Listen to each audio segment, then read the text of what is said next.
Welcome back everyone, welcome to civil services study. देखिए UPSC civil services के लिए next test लगाते हैं, टेस्ट नंबर 430। तो चलिए स्टार्ट करते हैं। इस टेस्ट में हम फोकस करने वाले हैं ज्योग्राफी से संबंधित प्रश्नों के ऊपर। एनसीईआरटी के सारे प्रश्न, चलिए स्टार्ट करते हैं। तो क्वेश्चन नंबर 1 पर आ जाइए। मानव भूगोल से रिलेटेड कुछ स्टेटमेंट है यहाँ पर। किससे रिलेटेड? मानव भूगोल। देखिए, मानव भूगोल मानव समाजों और धरातल के बीच संबंध का संश्लेषित अध्ययन है। हमारी पृथ्वी को नियंत्रित करने वाले भौतिक नियमों तथा पृथ्वी पर रहने वाले जीवों के मध्य संबंधों के अधिक संश्लेषित ज्ञान से उत्पन्न संकल्पना जो है वो मानव भूगोल है। देखिए दोनों के दोनों करेक्ट हैं, ये स्टेटमेंट सी है इसका उत्तर। तो देखिए, मानव भूगोल के संबंध में कई आधारों पर विद्वानों द्वारा परिभाषा जो है दी गई हैं। अब उनमें एक है पॉल विडॉल डी ला ब्लाश। क्या नाम है? पॉल विडॉल डी ला ब्लाश के अनुसार हमारी पृथ्वी को नियंत्रित करने वाले भौतिक नियमों तथा पृथ्वी पर रहने वाले जीवों के मध्य संबंधों के अधिक संश्लेषित ज्ञान से उत्पन्न संकल्पना मानव भूगोल है। और इस प्रकार मानव भूगोल पृथ्वी और मनुष्य के अंतर संबंधों की एक नई संकल्पना प्रस्तुत करता है। क्वेश्चन नंबर 2 पर आ जाइए। इनमें से कौन सा एक मानव और पर्यावरण के बीच अन्योन्य क्रिया का सर्वाधिक महत्वपूर्ण कारक है? इनमें से बताइए कौन सा होगा। मानव और पर्यावरण के बीच अन्योन्य क्रिया का सर्वाधिक महत्वपूर्ण कारक कौन सा है? प्रौद्योगिकी। कौन सा है? टेक्नोलॉजी, प्रौद्योगिकी। तो देखिए, मानव प्रौद्योगिकी की सहायता से अपने भौतिक पर्यावरण से अन्योन्य क्रिया करता है। यह महत्वपूर्ण नहीं है कि मानव क्या उत्पन्न और क्या निर्माण करता है, बल्कि यह अत्यंत महत्वपूर्ण है कि वह किन उपकरणों और तकनीकों की सहायता से उत्पादन और विनिर्माण करता है। क्वेश्चन नंबर 3 है, निम्नलिखित कथनों पर विचार करना है। पहला स्टेटमेंट है, प्रौद्योगिकी किसी समाज की संस्कृति के विकास का सूचक होती है और मानव भूगोल भौतिक पर्यावरण और मानव जनित सामाजिक सांस्कृतिक पर्यावरण के अंतर संबंधों का अध्ययन उनकी परस्पर अन्योन्य क्रिया के द्वारा होता है। देखिए बिल्कुल दोनों के दोनों करेक्ट हैं और इसका आंसर हो जाएगा ऑप्शन नंबर सी। तो मानव प्रकृति के नियमों को बेहतर ढंग से समझने के बाद ही प्रौद्योगिकी का विकास कर पाया।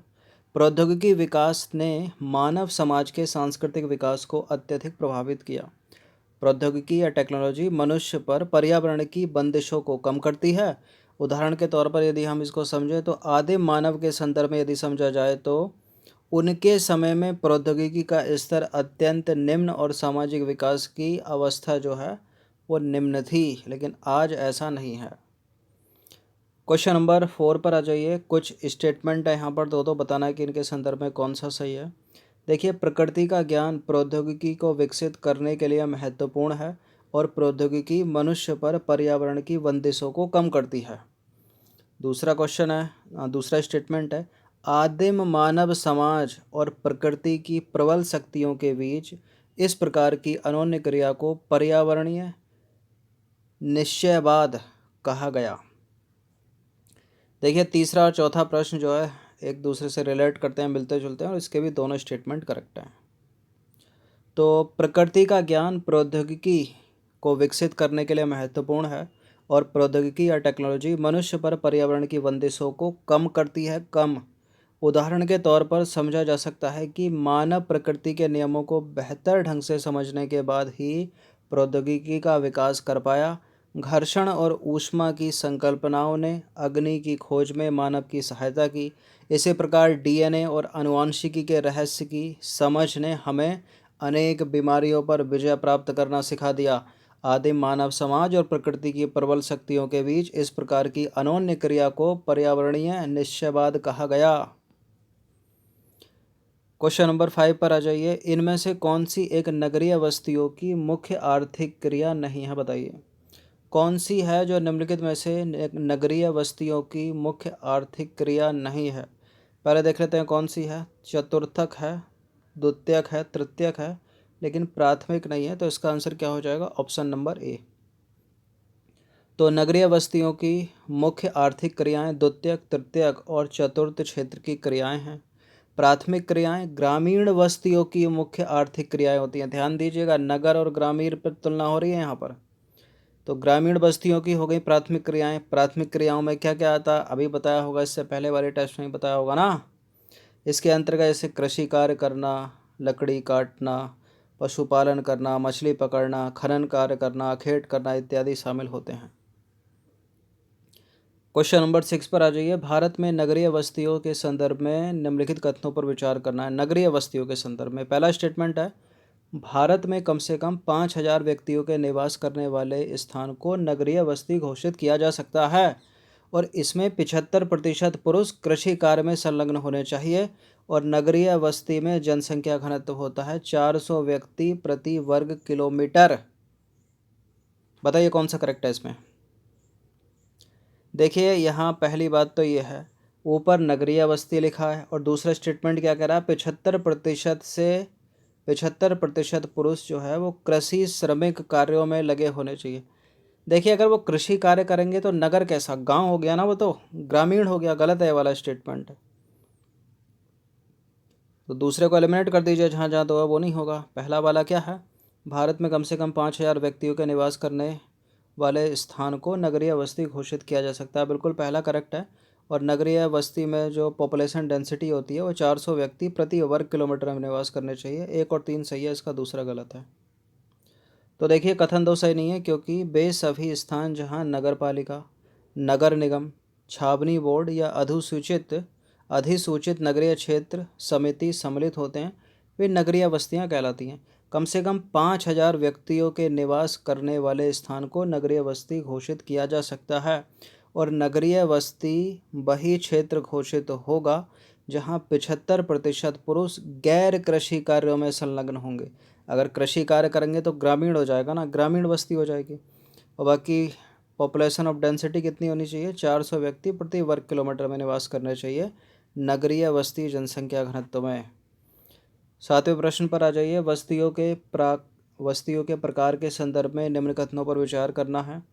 देखिए समहत बस्तियों में मकान एक दूसरे से काफ़ी दूर बनाए जाते हैं और प्रकीर्ण बस्तियों का विकास नदी घाटियों के सहारे या उपजाऊ मैदानों में होता है। देखिए दोनों के दोनों गलत हैं, पहला भी गलत है दूसरा भी गलत है, इंटरचेंज करोगे तो करेक्ट हो जाएगा। फिलहाल है इसका उत्तर ऑप्शन नंबर डी, कोई नहीं। तो देखिए समहत बस्तियों में मकान जो है वो एक दूसरे के समीप बनाए जाते हैं, दूर दूर नहीं बनाए जाते। इस प्रकार की बस्तियों का विकास नदी घाटियों के सहारे या उपजाऊ मैदान में होता है और यहाँ रहने वाले समुदाय मिलकर रहते हैं एवं उनके व्यवसाय जो हैं वो एक समान ही होते हैं। तो गलत है पहला वाला स्टेटमेंट, क्योंकि वो प्रकीर्ण बस्तियों की व्याख्या कर रहा था। प्रकीर्ण बस्तियों में मकान जो हैं वो दूर दूर होते हैं, प्रायः खेतों के द्वारा एक दूसरे से अलग होते हैं और इस प्रकार की बस्तियों का विकास जो है वो पर्वतीय क्षेत्रों में होता है। क्वेश्चन नंबर 8 पर आ जाइए। ग्रामीण बस्तियों के संदर्भ में निम्न कथनों पर विचार करना है। देखिए ग्रामीण बस्ती अधिक निकटता से एवं प्रत्यक्ष रूप से भूमि से नज़दीकी संबंध रखती है। यहाँ के निवासी अधिकतर द्वितीयक गतिविधि में संलग्न होते हैं और बस्तियों का जो आकार होता है नगरों की अपेक्षा बड़ा होता है। देखिए ग्रामीण बस्तियाँ बड़ी होंगी या फिर नगर बड़े होंगे, नगर बड़े होंगे ना, तो ग्रामीण बस्तियों का आकार जो है वो अपेक्षाकृत छोटा होता है नगरों से। गलत है तीसरा वाला स्टेटमेंट। और ग्रामीण बस्तियों के जो लोग हैं ना वो अधिकतर प्राथमिक कार्यों में संलग्न रहेंगे ना, जैसे अखेट करना, पशुपालन करना, मछली पकड़ना, कृषि कार्य करना। द्वितीय क्षेत्र में थोड़ी होंगे वो। ग्रामीण बस्ती अधिक निकटता से प्रत्यक्ष रूप से भूमि से नज़दीकी संबंध रखती है। केवल पहला वाला करेक्ट हो जाएगा यहाँ पर, ऑप्शन नंबर ए है इसका उत्तर। तो देखिए ग्रामीण बस्ती अधिक निकटता से प्रत्यक्ष रूप से भूमि से नज़दीकी संबंध रखती है और यहाँ के निवासी अधिकतर प्राथमिक गतिविधियों में लगे होते हैं। प्राथमिक गतिविधि में क्या क्या आता है सब अभी बताया था कई बार। देखिए ग्रामीण बस्ती में निवास करने वाले अधिकतर प्राथमिक गतिविधियों में लगे रहते हैं। तो कौन कौन सी हैं वो गतिविधियाँ, कृषि कार्य करना, पशुपालन करना, मछली पकड़ना इत्यादि।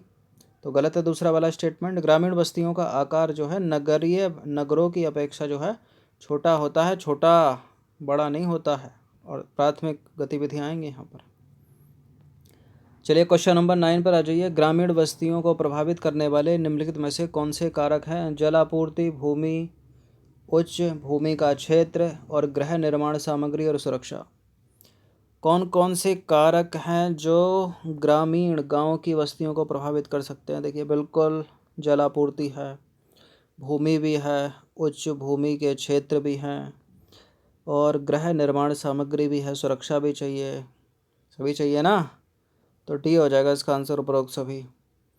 तो देखिए निम्नलिखित सभी ग्रामीण बस्तियों को प्रभावित करने वाले कारक हैं, जैसे जलापूर्ति की आवश्यकता पड़ती है, भूमि की और उच्च भूमि का क्षेत्र, गृह निर्माण सामग्री, सुरक्षा, सड़क भी तो चाहिए ना, विद्युत आपूर्ति भी तो होनी चाहिए, गांव-गांव में बिजली पहुंचानी है कि नहीं।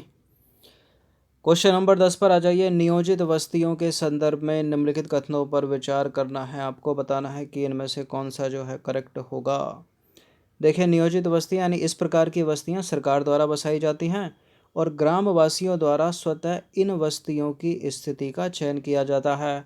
भारत में इंदिरा गांधी नहर के क्षेत्र में नहरी बस्तियों का विकास नियोजित बस्तियों के अंतर्गत हुआ है। देखिए बिल्कुल, जो नियोजित बस्तियां होती हैं वो सरकार के द्वारा बसाई जाती हैं। चूँकि सरकार के द्वारा बसाई जाती हैं तो इनका चयन भी तो सरकार ही करेगी ना, स्वयं नहीं करेंगे ग्रामवासी। गलत है दूसरा वाला स्टेटमेंट, करो तो एलिमिनेट जरा। और तीसरे स्टेटमेंट में क्या है? भारत में इंदिरा गांधी नहर के क्षेत्र में नहरी बस्तियों का विकास नियोजित बस्तियों के अंतर्गत हुआ है। बिल्कुल बिल्कुल बिल्कुल करेक्ट है डी। तो 1 और 3 हो जाएगा, 2 हो जाएगा गलत, तो इसका आंसर हो जाएगा option number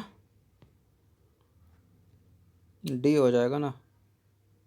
sorry for this, D है क्योंकि दूसरा गलत है। तो देखिए क्योंकि गलत है दो, क्योंकि नियोजित बस्तियों के अंतर्गत की स्थिति का चयन जो है ग्रामवासियों द्वारा स्वतः नहीं किया जाता, सरकार द्वारा बस्तियों की स्थिति का चयन किया जाता। अतः सही उत्तर डी होगा, डी। चलिए तो 10 प्रश्न थे इम्पोर्टेंट, ये अच्छे से इसका रिवीजन कर लीजिएगा 1 से 2 बार। हर टेस्ट को एक बार ज़रूर पढ़ें, प्रैक्टिस करते रहें, नई नई चीज़ें आपको सीखने को मिलेंगी, प्रश्न सीखने को मिलेंगे, प्रश्नों का तरीका कि किस किस तरह से सवाल जो है, एक सवाल को 50 तरह से जो है एग्जामिनर पूछ सकता है। धन्यवाद, जोड़ तोड़ कर रिलेट करके किसी चीज़ से।